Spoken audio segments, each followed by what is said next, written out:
Standard 10 subject computer. આજે આપણે ભણવાનું છે ચેપ્ટર નંબર 10 સી ભાષાનો પરિચય। લાસ્ટ લેક્ચરમાં આપણે શું જોયું હતું? ફ્લોચાર્ટ જોયું હતું। ફ્લોચાર્ટ એટલે શું છે? અલ્ગોરિધમ એટલે શું છે? હવે આજે આપણે જોવાનું છે સી ભાષાનો પરિચય ચેપ્ટર નંબર 10। તો આપણને ખબર છે ફ્લોચાર્ટ અને અલ્ગોરિધમનો ઉપયોગ આપણે શેના માટે કરવાનો છે? પ્રોગ્રામિંગ માટે કરીએ છીએ। તો તેના ઉપરથી આપણે પ્રોગ્રામ લખવામાં એટલે કે વાક્ય રચના બનાવવામાં શું બને છે? તેનાથી સરળ બની જાય છે। તો હવે આપણે જોઈએ પ્રોગ્રામિંગ ભાષા। તો કે ફ્લોચાર્ટ અને અલ્ગોરિધમ છે કોઈ પણ પ્રોગ્રામ ઉકેલ માટેના શું છે? પાયારૂપ પગલાં છે કે આ ફ્લોચાર્ટ જે છે કે અલ્ગોરિધમ છે તે પ્રોગ્રામમાં ફેરવવામાં આવે છે અને જાવા છે, કોબોલ છે, સી છે। તમે રોડ ઉપર જાઓ છો ત્યારે ઘણી જગ્યાએ તમે જોયું હશે કે ક્લાસીસ હોય છે ત્યાં શું હોય છે? જાવા, C, C++, PHP, ASP.NET, VB.NET એવી શું હોય છે? લેંગ્વેજના નામ લખાયેલા હોય છે કે એ બધી લેંગ્વેજ અમે શીખવાડીએ છીએ। તો વેબસાઇટ શીખવાડીએ છીએ, વેબ ડિઝાઇનિંગ છે, હાર્ડવેર છે, સોફ્ટવેર છે, નેટવર્કિંગ છે, એ વસ્તુ લખેલી હોય છે કે અમે આ બધી વસ્તુ શીખવાડીએ છીએ। કે એમાં શું છે? સી, જાવા, કોબલ એમાંની બધી શું છે? પ્રોગ્રામિંગ ભાષાઓ છે। પ્રોગ્રામિંગ ભાષા પૂર્વ નિર્ધારિત નિયમોનું શું કરે છે? ગણ ધરાવે છે અને આ નિયમો તે છે તે શું કરે છે? ભાષાની વાક્ય રચના બનાવવામાં શું કરે છે? મદદરૂપ થાય છે। એટલે કે પ્રોગ્રામિંગ ભાષા જે છે તેને શીખવી એટલે કે ભાષા જે હોય છે તેની વાક્ય રચના કરતા આપણે શીખવાનું। હવે જોઈએ ટ્રાન્સલેટર અને કમ્પાઇલર। તો કે ટ્રાન્સલેટર એમ તો કે આપણને ખબર છે કમ્પ્યુટર માત્ર બાઇનરી લેંગ્વેજ જ સમજે છે, એટલે કે 0 અને 1 બે ભાષા સમજી શકે છે, બીજી કોઈ ભાષા સમજી શકતો નથી। હવે આપણે ગુજરાતીમાં નાખીએ, ઇંગ્લિશમાં નાખીએ, આપણને ખબર છે કે આપણે આ વસ્તુ નાખીએ છીએ, પરંતુ કમ્પ્યુટરને ખબર પડતી નથી કે કઈ ભાષા નાખી છે। તો આપણા માટે ગુજરાતી છે, ઇંગ્લિશ છે, હિન્દી છે ભાષા છે, પણ કમ્પ્યુટર માટે એવી કોઈ ભાષા નથી। તો કમ્પ્યુટરને ટ્રાન્સલેટર દ્વારા શું કરે છે? ટ્રાન્સલેટ કરવામાં આવે છે। કે કમ્પ્યુટર માત્ર બાઇનરી ભાષા સમજે છે। બાઇનરી ભાષામાં બે ડિજિટનો ઉપયોગ કરવામાં આવે છે, 0 અને 1। તો કે તે સીધું પ્રોગ્રામિંગ ભાષા વાંચી કે સમજી શકતું નથી કમ્પ્યુટર। તો કે પ્રોગ્રામિંગ ભાષા નહીં સમજવાની જે શક્તિ હોય છે ત્યારે કમ્પ્યુટરની સમસ્યાનું નિરાકરણ કરવાનું હોય છે કે અનુવાદ પ્રકારના સોફ્ટવેર હોય છે તેને પ્રોગ્રામિંગ દ્વારા શું કરે છે? મેળવવામાં આવે છે। અને આ જે અનુવાદન છે તે કમ્પાઇલર શું કરે છે? તેને ઓળખી જાય છે।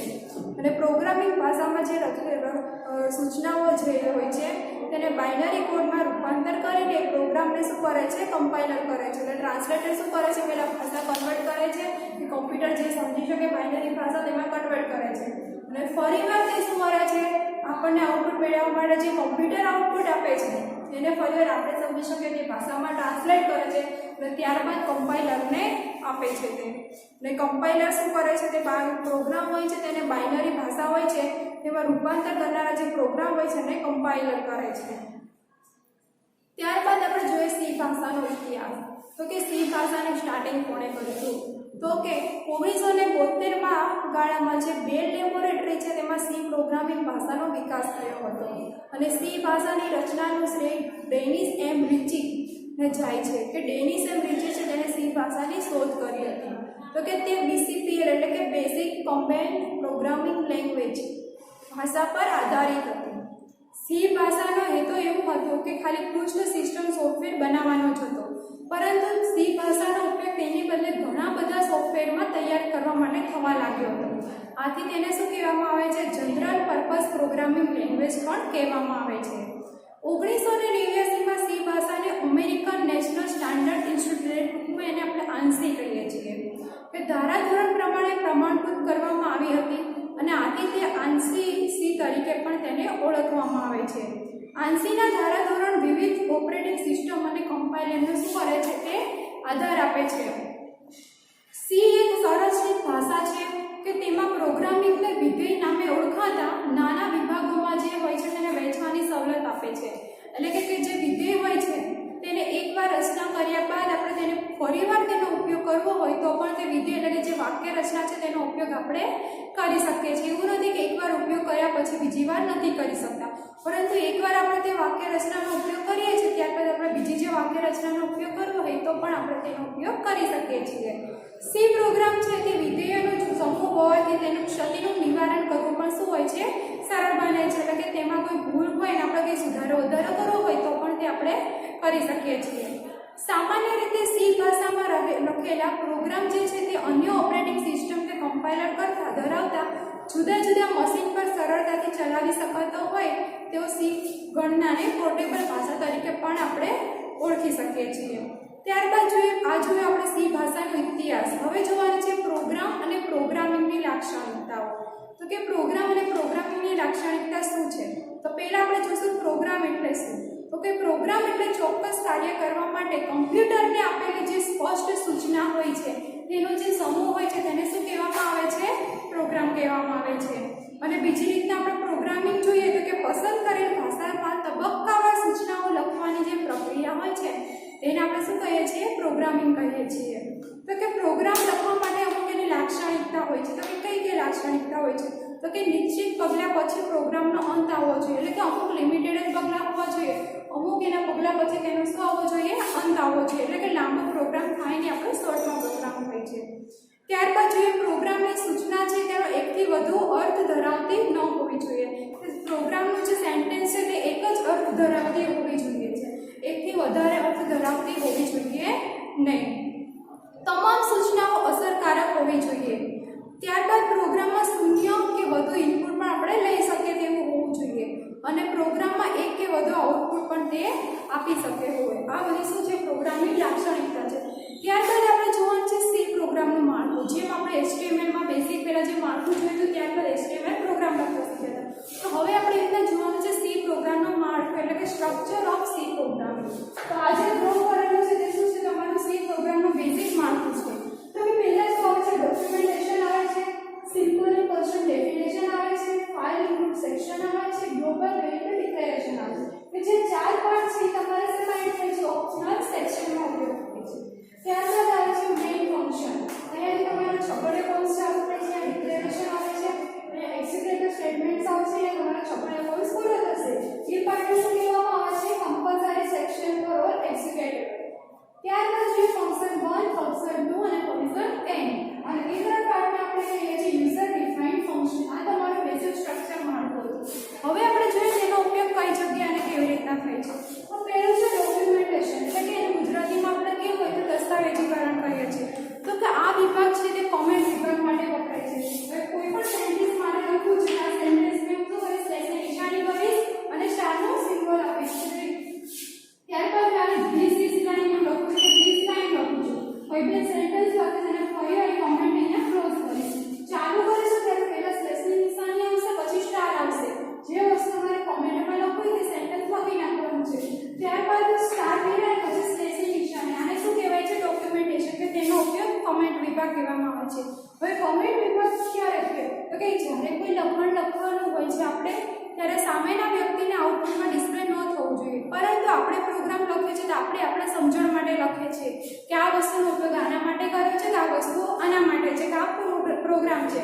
તો એના રિલેટેડ આપણે જ્યારે વસ્તુ લખીએ ત્યારે કોમેન્ટમાં લખાય છે. કોમેન્ટમાં લખેલી જે વસ્તુ હશે તે આપણને કોમ્પ્યુટર પર શો થશે, પરંતુ આઉટપુટમાં તે વસ્તુ આપણને ડિસ્પ્લે થશે નહીં. એટલે કે ઇનપુટ આપણે જે એન્ટર કરાયો છે પ્રોગ્રામ, તે પ્રોગ્રામમાં આપણને કોમેન્ટ નહીં કરશે કે આ વસ્તુ છે, પરંતુ જ્યારે એને રન કરાવશું ત્યારે આઉટપુટમાં આપણને તે વસ્તુ દેખાશે નહીં. એટલે કોઈ વસ્તુ યાદ રાખવી હોય ત્યારે આપણે ડોક્યુમેન્ટેશન એટલે કે કોમેન્ટ વિભાગ છે તેનો ઉપયોગ કરીએ છીએ. અને કમ્પાઇલર છે તેને શું કરે છે? જે કોમેન્ટ હોય છે તેની અવગણના કરે છે. અને સામાન્ય રીતે આ વિભાગનો ઉપયોગ આપણને હેતુ, લેખકનું નામ લખવું હોય, પ્રોગ્રામનું લખવાની તારીખ લખવી જેવી માહિતી દર્શાવવી હોય છે ત્યારે આપણે ડોક્યુમેન્ટેશનનો ઉપયોગ કરીએ છીએ. એટલે કે સી ભાષા પ્રોગ્રામમાં કોઈ પણ સ્થાને આપણે કોમેન્ટ ઉમેરીએ છીએ. એવું નથી કે અહીંયા સ્ટાર્ટિંગમાં આ પ્રોગ્રામમાં તમારે જે જગ્યાએ કોમેન્ટ ઉમેરવી હોય તે જગ્યાએ તમે ઉમેરી શકો છો કોમેન્ટ. આ વિભાગ શું હોય છે? મરજિયાત હોય છે. આમ છતાં કોમેન્ટથી પ્રોગ્રામની વાંચન ક્ષમતા અને સમજણ વધે છે અને આથી કોમેન્ટ લખવું આપણા માટે શું હોય છે? સારું હોય છે. આપણને યાદ રહે છે કે આ કોમેન્ટ મેં અહીંયા આપી હતી, આના માટે પ્રોગ્રામ કર્યો હતો. ત્યારબાદ જોઈએ છે સિમ્બોલિક કોન્સ્ટન્ટ ડેફિનેશન. તો કે એનો ઉપયોગ શેના માટે થાય છે? તો કે સાંકેતિક અચળ હંમેશા શું હોય છે? હેશ ડિફાઇન સાથે લખાય છે. તો જે આ વસ્તુ છે તે આપણે હેશ સાથે લખીએ છીએ, હેશ ડિફાઇન. હવે આપણે ખબર છે આપણે અમુક વેલ્યુ અચળ હોય છે. એક્ઝામ્પલ તરીકે pi લઈએ તો pi ની વેલ્યુ શું હોય છે? 3.14. આપણને ખબર છે કે pi ની વેલ્યુ 3.14 છે. આપણે હેશ ડિફાઇન pi કરીશું તો જે પ્રોગ્રામમાં આખા પ્રોગ્રામમાં જે આપણે pi નો ઉપયોગ કર્યો હશે તો i ની વેલ્યુ ઓટોમેટિકલી શું એની વેલ્યુ રહેશે? 3.14 એની વેલ્યુ રહી છે. તો જે જગ્યાએ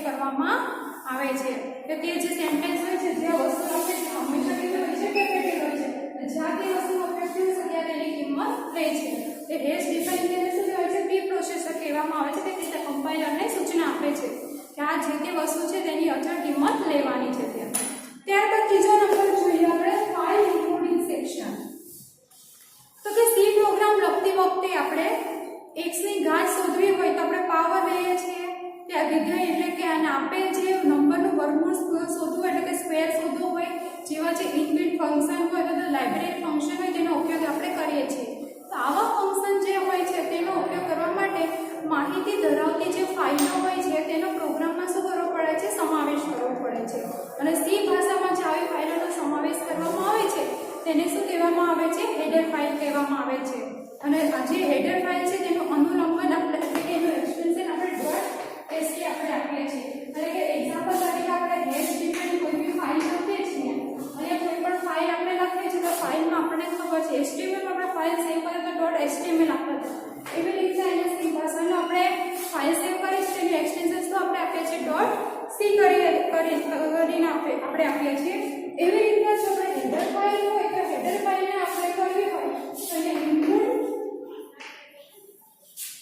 ફાઇલ નેમ અને ફાઇલ નેમ લખ્યા પછી હેડર ફાઇલ આપણે એક્સટેન્શન .h આપીશું અહીંયા મૂવ કરીએ છીએ તો લખવાનું બેઝ ઇન્ક્લુડ કૌંસમાં લખવાનું છે કે લેસન ચાલુ કરવાનું અહીંયા શું કરવાનું લેસન ચાલુ કરવાનું ફાઇલ નેમ હેડર ફાઇલ છે .h એક્સટેન્શન આપવાનું અને હેડર પૂરું કરવાનું છે એટલે શું ખબર પડશે કે આ શું ફાઇલ છે કે હેડર ફાઇલ છે હેડર ફાઇલને સમાવેશ કરવા માટે આપણે વાક્ય રચનામાં .h પાછળ લગાડીએ છીએ અને સામાન્ય રીતે જે સી પ્રોગ્રામ હોય છે તેમાં શું હોય છે હેશ ઇન્ક્લુડ સ્ટુડિયો.h સાથે આપણે શરૂ કરીએ છીએ તો ફાઇલની જગ્યાએ શું લખીએ છીએ સી ભાષાની ફાઇલ હોય તો આપણે સ્ટુડિયો.h લખીએ છીએ પરંતુ હેડર ફાઇલ હોય છે તો આપણે ફાઇલનું નામ લખીએ છીએ અને ડોટ આપીએ છીએ કમ્પાઇલરને કમ્પાઇલેશન માટે હેડર ફાઇલનો સમાવેશ કરવાની તે શું આપે છે સૂચના આપે છે ત્યારબાદ આપણે જોઈએ ગ્લોબલ વેરિયેબલ ડિક્લેરેશન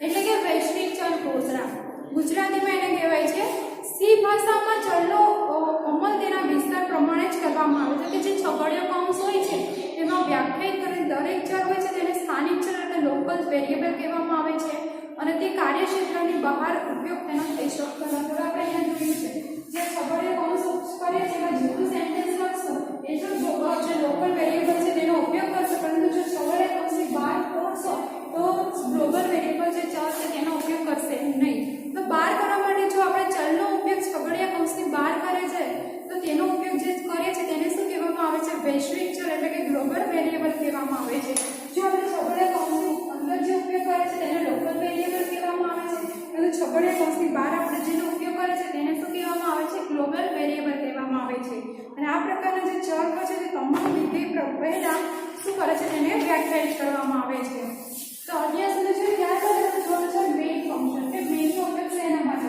તો કે 4 સેક્શન સમજ્યા જે શું હતા ઓપ્શનલ સેક્શન હતા ત્યારબાદ આપણે compulsory section for all executable એટલે કે મેઇન ફંક્શન સમજવાનું છે કે મેઇન ફંક્શન એટલે આનો ઉપયોગ શેના માટે થાય છે આપણે જોઈએ છે મેઇન કૌંસ ચાલુ કરે છે છગડીયો કૌંસ છે ડિક્લેરેશન છે એ એક્ઝિક્યુટિવ સ્ટેટમેન્ટ છે એ છગડીયો કૌંસ આપણે પૂરો કરીએ છીએ તો કે આ જે વિધેય છે તે સી પ્રોગ્રામનું અમલીકરણ શરૂ કરવામાં આવે છે અને પ્રોગ્રામનું નિયંત્રણ સૌપ્રથમ અને મેઇન જે વિધેય હોય છે જ્યારે પ્રોગ્રામની શરૂઆત કરીએ છીએ ત્યારે પ્રોગ્રામ આપણે મેઇન ફંક્શન સ્ટાર્ટ કરીએ છીએ એટલે ત્યારથી જે મેઇન ફંક્શન સ્ટાર્ટ કરશે ત્યારથી આપણો પ્રોગ્રામ શું થાય છે શરૂ થાય છે અને સૌપ્રથમ જે ફંક્શન છે જે મેઇન વિધેયમાં મોકલવામાં આવે છે અને ત્યાંથી અન્ય ક્રિયાઓ અમલ કરવામાં આવે છે કે પ્રોગ્રામ જ્યારે આપણે શરૂઆત કરીએ છીએ ત્યારે મેઇન ફંક્શન સાથે શરૂઆત કરવામાં આવે છે અને તે પ્રોગ્રામ શરૂઆત કર્યા પછીની જે ક્રિયા હોય છે બધી શું હોય છે એના પછીની મેઇન જે ફંક્શન છે એના પછીથી બધી ક્રિયા આપણે પ્રોગ્રામની શરૂ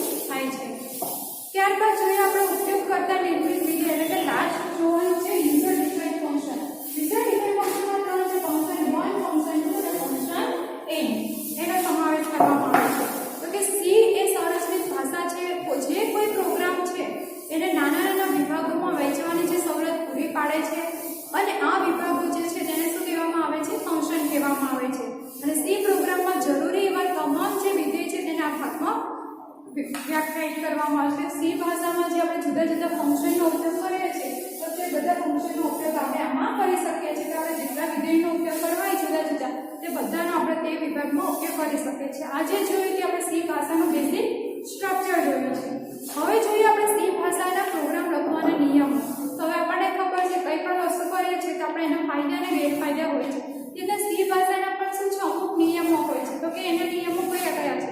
તો કે હેડર ફાઇલનો સમાવેશ કરવા માટે મેઇન ફંક્શન પહેલા કરવો જરૂરી છે. કે હેડર ફાઇલ આપણે લખીએ છીએ તો પહેલા ઇન્ક્લુડ સ્ટડીઓ ડોટ એસ તરીકે ફાઇલનો ટેગ છે પહેલા આપણે એનું ડિક્લેરેશન કરીએ ત્યારબાદ આપણે મેઇન ફંક્શનને ચાલુ કરવાનો હોય છે. એટલે કે મેઇન ફંક્શન છે તેના પહેલા એનું ડિક્લેરેશન કરવું જરૂરી છે. ત્યારબાદ સી પ્રોગ્રામ હંમેશા મેઇન ફંક્શન હોવું જરૂરી છે.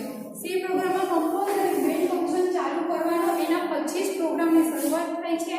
ત્યાર પહેલા થતી નથી. એટલે કમ્પલસરી હોય મેઇનને ચાલુ કરવો પડે છે ફંક્શનને. શરૂ થતો છગડીયો કૌંસ ફંક્શનના કાર્યક્ષેત્રની શરૂઆત દર્શાવે છે.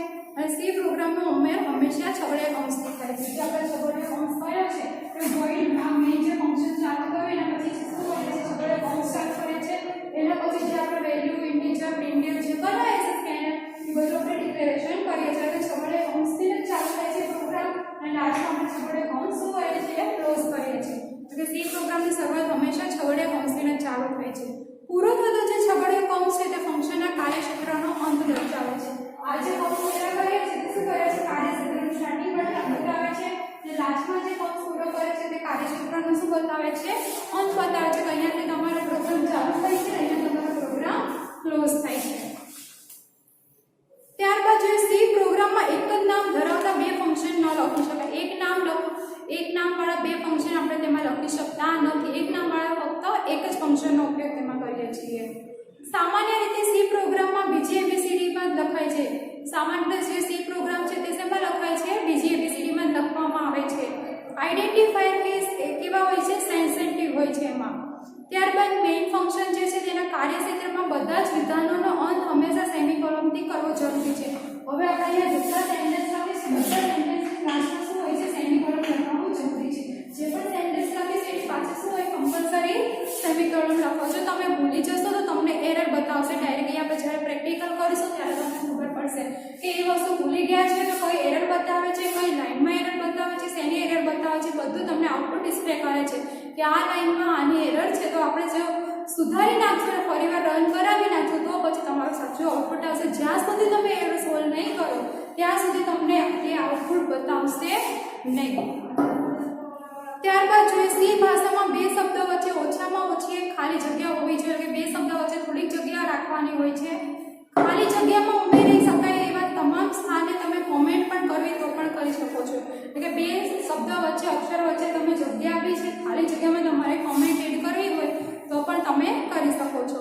દરેક ઉઘડતા જે છગડીયા કૌંસ છે એને હોવો જરૂરી છે. દરેક જે છગડીયા કૌંસ છે તેને ચાલુ કર્યા તે બધા છગડીયા કૌંસને પણ આપણે શું કરવા પડે છે લાસ્ટમાં ક્લોઝ કરવા પડે છે. તો આજે જોઈએ તે શું હતા સી પ્રોગ્રામિંગ ભાષાના નિયમો હતા. આજે બેસિક આપણે સી ભાષાનો જે સમજવા નેક્સ્ટ લેક્ચરમાં આપણે સી ભાષાનો પ્રોગ્રામ શીખીશું. એટલે કે પ્રેક્ટિકલ આપણે સી પ્રોગ્રામ જોઈશું કે કેવી રીતે પ્રોગ્રામ લખવાનો છે કેવી રીતે પ્રોગ્રામ રન થશે નેક્સ્ટ લેક્ચરમાં આપણે જોઈશું. આજે આપણે સી ભાષાનો પ્રોગ્રામનો બેસિક છે હતું કે સ્ટ્રક્ચર કેવી છે કેવી રીતના ઉપયોગ થાય છે શું નિયમો છે એના કોણે સી ભાષાનો ઇતિહાસ શું છે તે આજે જોઈ નેક્સ્ટ લેક્ચરમાં આપણે એનો પ્રેક્ટિકલ વિભાગ જોઈશું. Okay thank you.